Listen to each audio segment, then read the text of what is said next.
What is life like in the Outback? At about 7.7 million kilometers squared, Australia is the sixth largest country on Earth and for the most part is extremely sparsely populated. Looking at a map of its population density, we can only really see a handful of urban areas. That's Excluding Perth what on its west coast, most of these are concentrated on its east coast, southeast. I so thought that there was more density.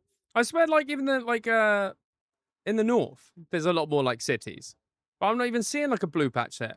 Specifically. The area known as the Outback is in particular one of the least populated places not only in the country but the entire planet. Although a rather vague term in terms of its actual location, the Outback is generally this region here. It's I actually had no clue it was that big. The north is the Outback. I kind of just thought it was like it went like in a almost like a circle. Obviously not directly. But you're saying it's literally just the bottom left and the bottom right, and like the east. It's just other than that, it just melts. That's an crazy. almost lifeless, remote, vast region which covers around 70% of the entire country, or about 5.5 million kilometers squared. As the boundaries of the region aren't set in stone, there is no exact measurement for how many people actually live in what is known as the Outback. But why do people actually live here? What is the largest settlement and what is life like there? Yeah, why would you Let's want to? travel into the desert and find out. So before we investigate what life is like there, let's take a quick look at the history of the Aboriginals and why and when they migrated to Australia. So Aboriginal Australians have lived in the outback for over 50,000 years. They originally migrated from Southeast Asia using very simple boats to reach Australia. Over time, they spread out across the country, adapting to the extreme conditions of the outback. One of those regions being what is now known as the town of Alice Springs, perhaps the most well-known city in the outback. It is also the most populated, with around 29,000 people calling the city home.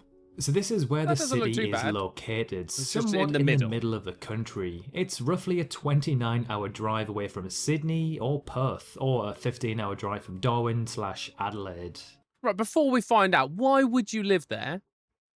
It's like nowhere near anything of note, and it's just going to cook you. Why? Like that's a lost cause. Just go to the nice places. So the city is found just a little Aboriginal? Yeah, but I is it all Aboriginal still there, or is it like changed in any way, or is it just like a city at this point?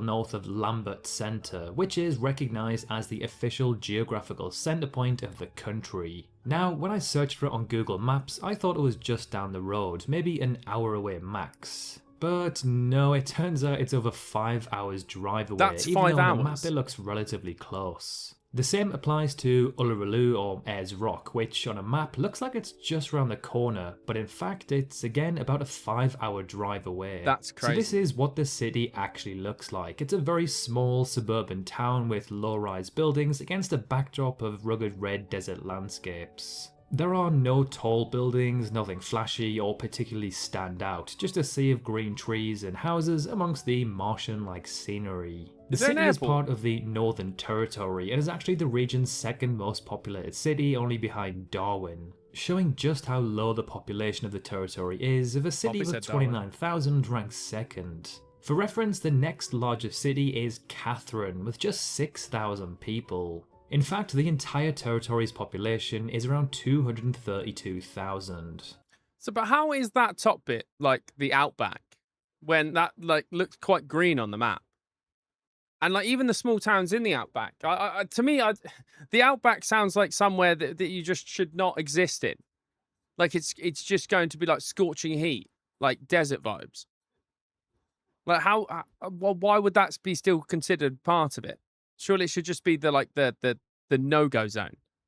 Found roughly 7 hours drive south of Alice Springs, we arrive in Coobapedy, a town found in the northern part of South Australia. The town is extremely unique and somewhat bizarre. It's a town where around half of its inhabitants live underground. As you'd expect from this region, the climate can be absolutely unbearable. In the summer, it regularly sees temperatures above 40 degrees Celsius, and the highest temperature ever recorded there was 48 degrees that's not fun. Celsius. Yeah, that's so not fun. for this reason, around half of its 1,800 population live in dugouts, which are essentially underground houses where temperatures are much cooler and livable.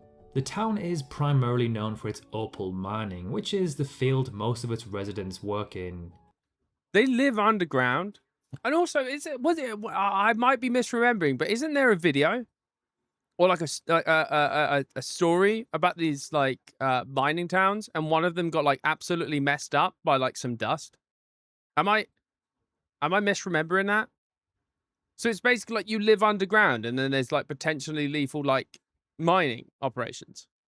I'm not seeing the selling point for this area. However, in recent years, it's gained traction due to its uniqueness, creating a small but steady tourism industry. As well as homes, there is a church, hotel, restaurant, and museums found underground within the city. Now, when you think of the outback or deserts in general, you don't necessarily think of water or lakes for that matter. However, within the outback is where you'll find Australia's largest lake, Lake Eyre. During times of storms or heavy rainfall, the lake can cover an area of some 9,500 kilometers squared, a larger area than that of the country of Cyprus. But for most of the year, the lake is dry due to the arid climate of the region. So why and how does this body of water exist in the first?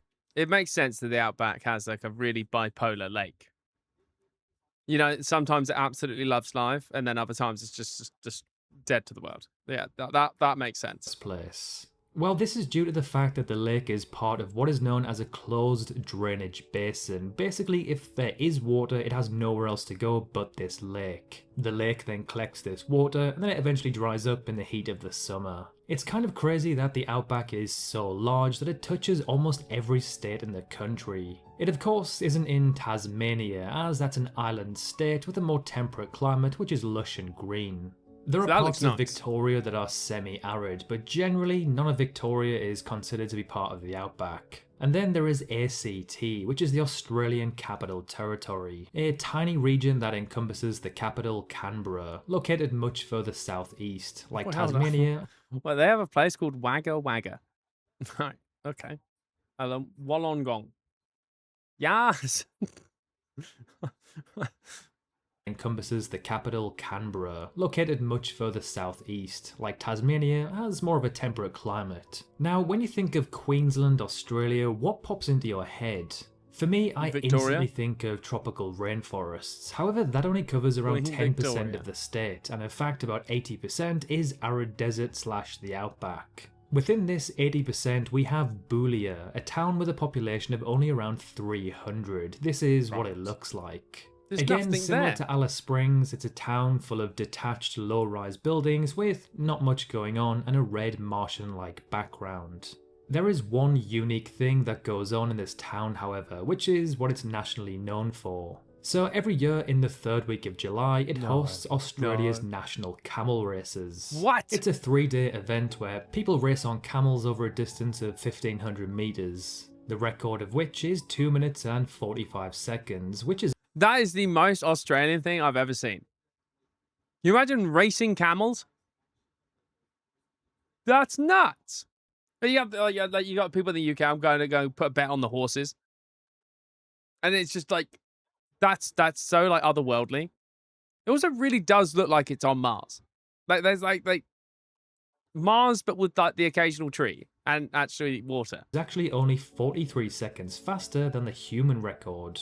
Found around 5 hours drive north of Alice Springs is Tennant Creek Airport, one of the country's smallest airports. Over the course of a year, maybe 10,000 people may use it. That's somewhere in the region of around 30 people per day. Planes. But who exactly is using an airport like this in the middle of absolute nowhere? Well, other than the residents of the nearby town of Tennant's Creek, you may have the odd tourist, mine worker, or government official. Now, as small as this airport is in terms of passenger numbers, it's actually got nothing on Biduri Airport found in Queensland. This airport typically sees around 100 to 200 passengers per year. seeing only around 40 to 50 flights for the entire year. How is it Again, the only profitable? people who may use the airport are the odd tourist, government officials, and the residents of the nearby town, Biduri, a town with a population of only around 150 people. The town itself is of course absolutely tiny, however the locality around the town covers an area of some 36,000 kilometers squared. That's larger than around 60 countries around the world. Would the cost of living there be like so cheap, or would it be like you'd assume it's cheap, or is it like somehow really expensive because like they have to like import everything like hours and hours away? You know what I mean? It also, by the way, is giving me like reverse Canada vibes. You know, like Canada just sits on the border of the US because like it's so cold and like not hospitable. Like the more north you go, right? This is like kind of the opposite, right? It's so hot and like desolate that everybody just shifts out to the edges. It kind of feels like that. The town sits in the southwest of Queensland, not far from its border with South Australia and Northern Territory. It is found within the Simpson Desert, a region of Earth that pretty much looks like Mars. It's filled with rolling dunes of red sand and That's seemingly nuts. never-ending landscapes. Although most of the outback is generally very hot and in the summer almost unlivable, the sub-region of the outback often regarded as the hottest is Pilbara, an area of around 500,000 kilometers squared, How hot is found in the hotter? northwest of the country, Western Australia specifically. Around 50,000 people live in this region, giving a density of roughly 0.1 people per kilometers squared. An extremely sparsely populated region where most people work in what is known as FIFO, fly in, fly out. Right. This is people Okay. who quite literally fly in, work solidly for around 2 weeks, and then fly back to have a week off. My friends in Australia, he did something like this. It was 2 weeks in there, and then they would dip, just mining. Because he's on one of them working holidays. So I do know someone that has done this. You just go in, stay, do your work, off you go, and you just get your money. But it's kind of interesting, but it's just so like being from the UK. That's nuts to me. Like to have like an area that is just like so not okay for a human to be there that you pretty much go there, tank it for 2 weeks of your life, and then return to some normality for a while. That's so outlandish. Heating throughout the year. The region consists of mainly rocky, barren land that absorbs heat during the day and then releases it in the night, meaning it's hard to ever escape the heat. Within this region is Onslow, a town which saw Australia's highest ever recorded temperature at 50.7 degrees in January of 2022. That I would die. I would die. Like there's no if, buts, or maybes. If I existed, I'd get the worst heat stroke of my life and just die. They also have a lot of lorry transport. This is what the North Sea does. See, Poppy, I actually saw that apparently Australian lorry drivers, they're instructed that they're not meant to stop. So if like a kangaroo or anything gets in the way, there's like a lot of kangaroo massacres going on from those lorry drivers. I did read that somewhere. However, Onslow is actually found on the coast and is not classed as being part of the outback. It's a town where only around 800 people live. One particular point of interest in Australia, which mainly runs through the outback, is the Dingo Fence, the longest fence on Earth. It runs for some 5,600 kilometers. As the name suggests, it's a fence to keep dingoes out, which are wild dogs that roam the country. They look so The fence cute. was initially planned to be around 1,100 kilometers long, but then was gradually extended over time. So, like, let me get it straight. You've got, like, the Great Wall of China, like, probably, like, Wonder and everything like that. They've got a big fence to keep out wild dogs. Like, why do you need it to go that far? Like, surely you could just do it, like, around the like, local towns. Why not let them roam a little bit? Like, why... Anybody, like, past the fence, surely that's a problem. Or if they're trying to keep them out. Is it basically keeping them away from, like, their prime spots? And it's like, nah, you're in the outback. Deal with the wild dogs. By the early 1900s, it reached its final length of 5,600 kilometers, stretching from northwest of Brisbane through the outback and ending on the coast of South Australia. Like and subscribe for more content like this, and as always, thank you very much for watching. W. Do you know what? I've always been so scared to go to Australia. Like everything there just seems like it wants to kill you. Like even the climate. Like you stray too far inwards, right? And it just wants to melt you. I'm telling you, 51.4 degrees. Is that what it was? That would actually like murder me. I don't think I'd be able to deal. Or if I did, I'd be like true British fashion and just moan incessantly. I would just moan incessantly and just cry, I think. Yeah, crispy Simsy indeed, Gem. Yeah, Lauren, I think it would be R.I.P. R.I.P. Simsy. R.I.P. Lauren. Right. Sorry for the delay in the uploads. I've honestly not really been with it, to be honest. But I'm trying to get back to daily uploads, or if not daily, as consistent as we were before. But I appreciate you watching. Thank you. I will see you in the next one.